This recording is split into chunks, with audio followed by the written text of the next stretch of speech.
اللہ میں ایسے علم سے پناہ مانگتا ہوں جو فائدہ نہ پہنچائے. سگریٹ کے ہر ڈبے پر لکھا ہوا ہوتا ہے خبردار تمباکو نوشی صحت کے لیے مضر ہے. نالج تو آ گئی نا سگریٹ پینے والے کے پاس. کہتے ہیں دنیا میں واحد پروڈکٹ ہے جو سچ بول کے بیچی جاتی ہے اور تبھی سب سے زیادہ بکتی ہے. بھائی دنیا کی واحد پروڈکٹ ہے نا جس کے ڈبے پہ سچ لکھا ہوا ہوتا ہے. پیپسی پہ لکھا ہوتا ہے خبردار صحت کے لیے نقصان دہ لکھا ہوتا ہے, حالانکہ نقصان دہ تو وہ بھی ہے, میٹھا ہے نا بہت اس میں. ارے اتنی چینی جب پیو گے تو کہاں جاؤ گے؟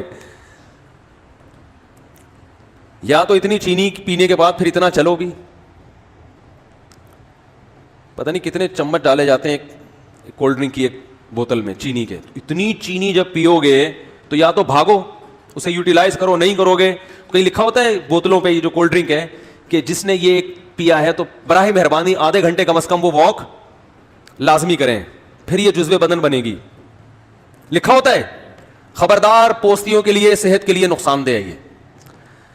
ارے یہ لکھا ہونا چاہیے نا بوتلوں کے اوپر خبردار پوستیوں کے لیے بوتل پینا, بولے نا مضر صحت ہے نا. جیسے سگریٹ کے ڈبے پر لکھا ہوتا ہے کہ وہ ہر ایک کے لیے, تو یہاں کم از کم یہ تو ہو کہ سست لوگوں کے لیے کولڈ ڈرنک پینا مضر صحت. لکھا ہوتا ہے؟ نہیں لکھا ہوتا. لکھیں گے تو پھر ہو سکتا ہے ان کو خطرہ ہوتا ہے کہ نہ بکے. واحد سگریٹ ایسی چیز ہے, چائے جھوٹ بول کے بیچی جاتی ہے. یہ خوب ذہن, میں نے چائے پر بہت تحقیق کی ہے بڑے بڑے ڈاکٹروں سے جن کی ریسرچ ہے. یاد رکھو ہر ڈاکٹر کی ہر چیز میں ریسرچ نہیں ہوتی. بعض بار ڈاکٹر بھی جان چھڑا رہے ہوتے ہیں, ان سے پوچھو نا یہ چیزیں, کہہ رہے ہیں یار میں نے تو مجھے نہیں پتا اس میں. جو اچھا ڈاکٹر ہوگا وہ کہے گا میری ریسرچ نہیں ہے. لیکن جنہوں نے باقاعدہ پراپر ریسرچ کی ہے نا, تو چائے صحت کے لیے فائدہ مند بالکل بھی نہیں ہے, بالکل بھی. اس میں کہتے ہیں دماغ تیز ہوتا ہے, بکواس ہے بالکل, کوئی دماغ تیز نہیں ہوتا اس سے. اور کینسر ختم ہوتا ہے, کینسر کے خلاف سب فضول قسم کی, اس کو بکواس کا لفظ بھی اس کے لیے ہلکا ہے. بس چھٹا ہے مزہ کاکڑ دنا ہو جاتا ہے پی کے, ویسے زیادہ کچھ نہیں ہوتا.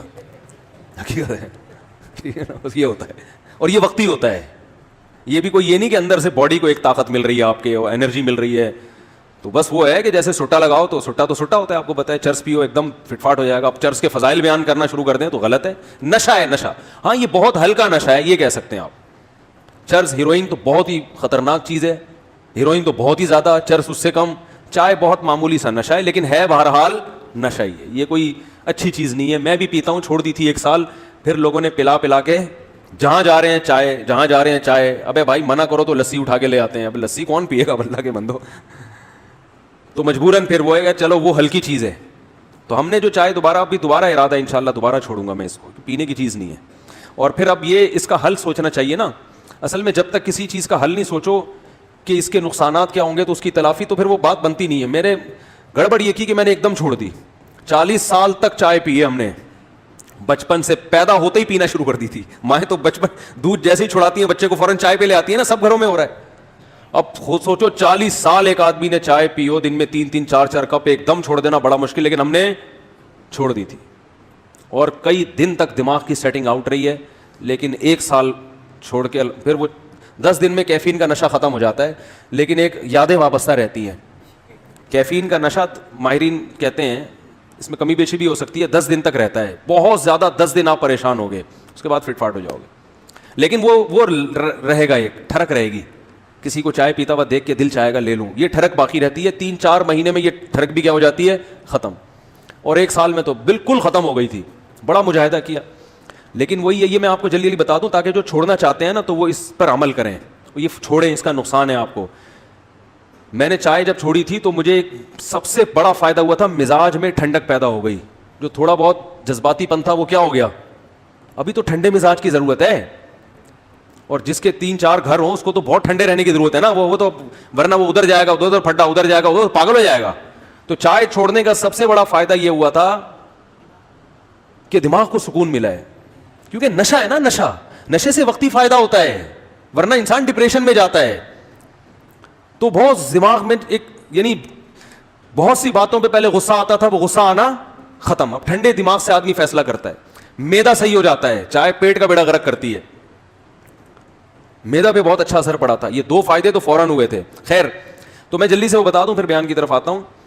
اب یہ ہوتا یہ ہے کہ ہمارے ہاں جب بھی کوئی ملنے آ رہا ہے, کسی سے ملنے جاؤ تو وہ کیا پیش کرے گا, چائے. اب میں نہیں پیتا تھا, میں نے کہا نہیں پینا, تو اس کو ایک الگ ٹینشن کہ اب ان کے لیے کیا بناؤ. وہ بھائی کچھ بھی نہیں بناؤ, آؤ بیٹھو گپ شپ لگاؤ. یہ ضروری ہے کہ جب بھی کوئی آئے تو ٹھوسنا ہی ہے اس کے منہ میں لازمی؟ یہ کون سا کلچر ہے بھائی؟ کھانے کا وقت ہے تو چلو کھانا کھلا دو, نہیں ہے تو بس ٹھیک ہے بیٹھو آرام سے. ہمارے کلچر بن چکا ہے کہ ہر وقت جگالی کی طرح منہ چلنا چاہیے.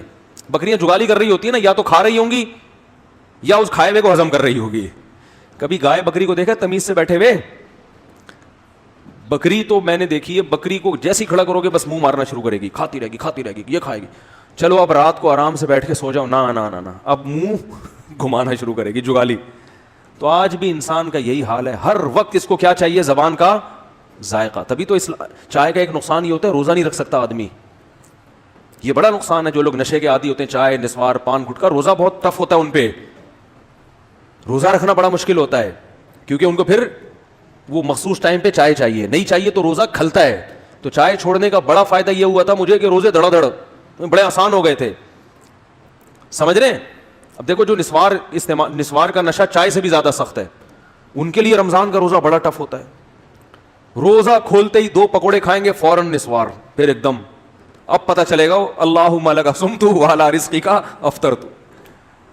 تو کیوں اپنے آپ کو کسی چیز کا محتاج بناتے ہو بھائی؟ اپنے آپ کو کیوں آدمی کسی چیز کا محتاج بنا دے کہ وہ نہ ملے تو تکلیف ہو؟ تو یہ نہیں ہونا چاہیے. خیر, تو اب جہاں بھی جا رہے ہیں چائے, منع کریں تو بھائی کچھ تو کھلانا ہے. مفتی صاحب آئے ہیں, یہ بیان میں ذکر کر دیں گے کچھ نہیں کھلایا انہوں نے, تو وہ لسی لے کر آ رہا ہے, اتنا بڑا گلاس لسی کا. ابے بھائی اس کو کون ہضم کرے گا؟ پھر وہ کوئی جو ہے وہ کوئی کافی لے کر آ رہا ہے, وہ تو چائے سے بھی زیادہ خطرناک ہے کافی, وہ تو اس میں تو زیادہ کیفین ہوتی ہے. تو پھر ہم نے کہا یار وہی ٹھیک تھا. کیا تھا؟ اب کبھی ہم کہہ رہے ہیں ادرک کا قہوہ بنا دو, تو وہ ادرک گھر والوں کو مل نہیں رہا, بنایا تو اتنا ادرک ڈال دیا کہ وہ تو آنتوں کو گلا دے گا بھائی یہ ادرک, کیونکہ عادت نہیں ہے لوگوں کو کتنا ڈالنا ہے اس میں. تو اب بہت پھر وہ دوبارہ ہی ہو گیا حساب کتاب. پھر آپ کو پتہ ہے جب ایک دفعہ دوبارہ شروع ہو پھر چھوڑنا بڑا مشکل ہے. چھوڑوں گا انشاءاللہ, یہ اس کا باپ بھی چھوڑے گا. یہ چائے پینے کی چیز نہیں ہے. تو اب چھوڑنے کا ایک طریقہ یہ ہے کہ آپ اس کا آلٹرنیٹ یہ تلاش کریں کہ اب لوگوں سے تو ملاقات تو ہوتی ہے, کچھ نہ کچھ تو وہ کھلائیں گے ہی, تو اپنے کھانے کی چیز اپنے ساتھ لے کے جائیں. سمجھ رہے ہیں نا؟ تو میں سوچ رہا ہوں کسی حکیم سے رابطہ کر کے دار چینی, لونگ, ادرک, یہ 3 چیزوں کا قہوہ بڑا خاندانی ہوتا ہے. اس سے آپ یہ چائے کا بہترین آلٹرنیٹ ہے.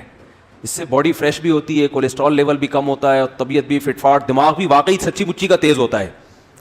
دار چینی, ادرک, لونگ, اس میں کلونجی بھی ہو, یہ سب چیزیں یہ تو صدیوں سے انسان استعمال کرتا آیا نا. تو اس کا ایک میں سوچ رہا ہوں پاؤڈر بنا کے رکھ لوں. کسی حکیم صاحب, قبلہ حکیم صاحب سے بولوں بھائی کوئی مناسب سا کیا بنا کے دو, دار چینی, ادرک, لہسن, سونٹ کہتے ہیں ادرک کو, جو سوکھا ہوا ادرک, اس کا ایک تھوڑا سا پاؤڈر بنا دو یا گولیاں بنا دو. اب کسی بھی گھر میں گئے ایک ڈبی سے گولی نکال کے دی, ابے پانی میں ابال کے اس کو ڈال دے, یہ بنا کے لے. یہ ہماری پتی ہے, یہ کیا ہے ہماری. آپ نے چائے اگر پلانی ہی ہے تو یہ لیں اور اسے پانی میں بوائل کر کے لے آئیں. ہم اپنی پتی اپنے ساتھ, جیسے شوگر کے مریض اپنی شوگر اپنے ساتھ لے کے گھوم رہے ہوتے ہیں نا, اور یہ دودھ پتی بھی ہے, اس کو دودھ میں ڈال کے پی لو تو دودھ پتی کا مزہ آئے گا, اور اس سے آپ کو فریشنس وہی حاصل ہوگی جو کس سے ہوتی ہے, چائے سے, اس سے بھی زیادہ, اور وہ واقعی ہوگی. سمجھتے ہو کہ نہیں سمجھتے؟ لیکن اپنی ذمہ داری پہ کرنا ہے آپ نے یہ.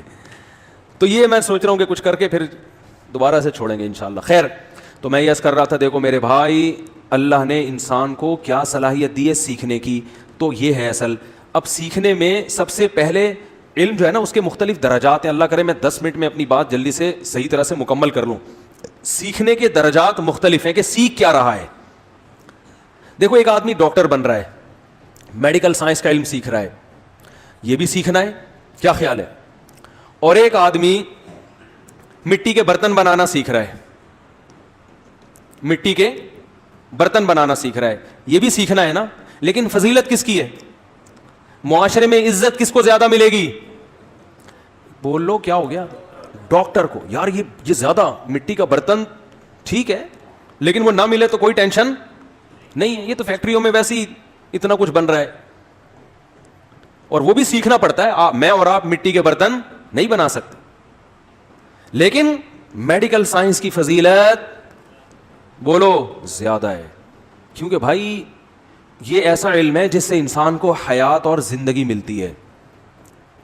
تبھی لوگ ڈاکٹروں کی عزت ایک کمار سے زیادہ کرتے ہیں. کمار جو مٹی کے گھروندے بناتے ہیں, اور پیسہ بھی ان کو زیادہ ملتا ہے ڈاکٹروں کو. تو یاد رکھیں انسان کی فضیلت سیکھنے, اچھا سیکھنے میں کچھ چیزیں ایسی ہوتی ہیں جن کا سیکھنا فضیلت نہیں ہے, بلکہ وہ اور آپ چرس بنانے کا طریقہ سیکھ رہے ہیں. بولو نا یار, یہ بھی تو سیکھنا ہی ہے نا. تو اس سیکھنے کی وجہ سے انسان کو فضیلت ملے گی؟ نہیں ملے گی نا. یہی ہے جیسے لیپ ٹاپ میں آپ نے ایک سافٹ ویئر ڈال دیا اور وہ سافٹ ویئر کیا کر رہا ہے کہ وہ بہترین جوا کھیلنے کا ایک ذریعہ ہے. وہ ایسے بھی تو پروگرام ڈلتے ہیں نا, اس میں بیٹھ کے آپ پب جی کھیلو, آپ جوا کھیلو. تو سیکھنا جو جس کی بیس پر انسان کو فضیلت ہے وہ مطلق علم نہیں ہے, بلکہ مفید علم جس کا انسان کو فائدہ ہو. اور اس میں بھی سب کے درجات ایک جیسے نہیں ہیں, کچھ علوم کی فضیلت دوسرے علوم سے زیادہ ہے. تو یاد رکھیں جس طرح میڈیکل سائنس کے ایک ڈاکٹر کو فضیلت کمار پہ زیادہ ہے, بالکل اسی طرح سب سے افضل علم اللہ کی نظر میں وہ علم ہے جس علم سے آپ کو اللہ کا پتہ چلتا ہو, اللہ کی معرفت حاصل ہوتی ہو, اور آپ کو کن چیزوں سے اللہ خوش ہوتا ہے اور کن چیزوں سے اللہ ناراض ہوتا ہے یہ پتہ چلتا ہو. اس علم کی آج دنیا کی نظر میں کوئی ویلیو نہیں ہے, اور اللہ کی نظر میں سب سے زیادہ ویلیو اس علم کی ہے, کیونکہ یہ آپ کو آپ کا مقصد حیات بتاتی ہے.